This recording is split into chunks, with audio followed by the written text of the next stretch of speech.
Gentleman from South Carolina is recognized. Thank you, Mr. Chairman.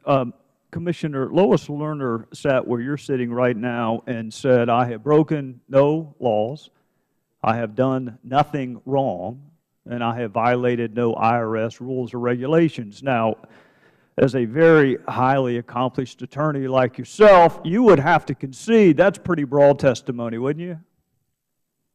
That's a statement, whether it's broad testimony and what its relationship is to the No, it's broad. Your scope of cross-examination, if we'd been in trial, would have been unlimited. You mentioned a judge earlier, what a judge would do with this subpoena. Let me tell you what a judge would do with that testimony. You could ask just about whatever you wanted to ask. When a witness says, I've done nothing wrong, that is tantamount to saying, I've done everything right. I can't think of any testimony broader than that. So necessarily, our line of inquiry would also want to be broad. Wouldn't you agree? I think your line of inquiry ought to be what it is, no matter what people are. Well, no, you said a judge would throw our subpoena out, and I can't help but note you haven't moved to quash our subpoena, but you think a judge would throw our subpoena out as being overly broad. If we were in the private sector, which we're not, the judge. Well, I want to make it easier for you. How long will it take you to produce Lois Lerner's emails that don't involve 6103 material from January of 2010? Well, could we have that by Friday? Absolutely not. Why? No way, because there's no way physically we can get January of 2010. That's 1 month, no 6103 material, just email. 1 month. Just 1 month. When can we get that? Well, we have to go through each of those emails to make sure it has no 6103. Well, how long is that going to take? Can we have it by Friday?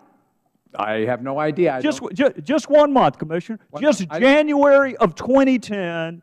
No 6103, and let me tell you why I'm interested in it. No, well, I'll tell you, today is Wednesday. I'd be happy to ask the people who do the work and get back to you. All right, let's do January of 2010, and then let's get ambitious and do February of 2010, and then let's go March 2010. And I think you know why I'm doing 2010, Commissioner.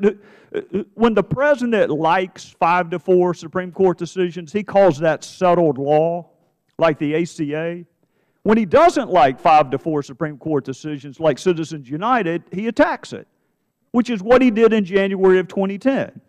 And that's why the timeline is so important, Commissioner. The jury is never entitled to know the motive, but they always want to know the motive. You don't ever have to prove why somebody did something, but the jury always wants to know, why did this happen? And if you start in January 2010 with the President's State of the Union address, and then you move through Lois Lerner's emails that have nothing to do with 6103 material, you begin to see a motive develop. Great. You're going to get 20,000 pages of documents this afternoon. Some of them may well be January 2010. But I will check with our people, because if you would like us to stop that production of Lois Lerner emails and go to January 2010, I will go and find out exactly how long. What I want is this. I want the subpoena complied with. I want it complied with in a timely fashion. And you and I both know that if there's no 6103 material, whether or not you think we need something or we ought to have it or that we're on a wild goose chase, frankly, I could care less what you think about that. Our subpoena is our subpoena. If you don't like it, move to quash it. Otherwise, comply with it. Because you noted that our search was overly broad. I want you to tell me what search you would use to find an email where an IRS employee responded, "You who," when she was told that a Democrat won a special election. What search terms would you recommend that we use to find that email? We've worked from the start of this investigation. What search terms would you use to find an email where the response was, "You who," when a Democrat won a special election? We might actually work together to see if there are search terms that would involve political campaigns, elections, political parties. What search term would you use when Lois Lerner responded that a GOP Senate would be worse than a GOP president?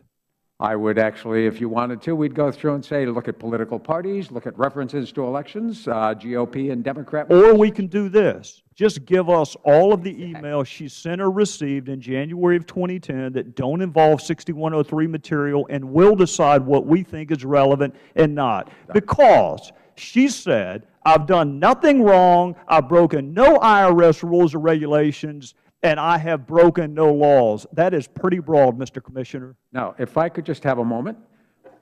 This is exactly the discussion we've been having for the last year, and we'd be delighted to have, which is, out of the universe, what is it that you think would be most important? We'll give you the universe, but as I say, that'll take you more than this year. If we could figure out— I just told you, it's January of 2010, because that's when the Supreme Court issued its opinion in Citizens United. That's when the President of the United States famously, to their faces in the State of the Union, criticized that, and that's when Lois Lerner began to say, IRS can't fix it, we need a plan, we need to be cautious, we need to make sure it's not per se political. Let's start with January 2010. Can we have that by Friday? And as I would say, I am delighted, and it's this kind of discussion, for instance, with the Mr. Koskinen. 4-year worth of— could I just respond?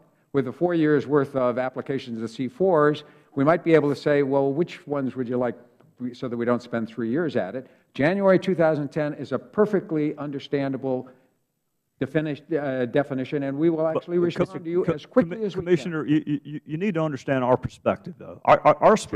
You know, maybe this started off as an investigation into the targeting of C4s, but when you have people who are supposed to be apolitical responding the way that she has responded, Tea Party dangerous, maybe the FEC will save the day, we got to make sure it's not per se political.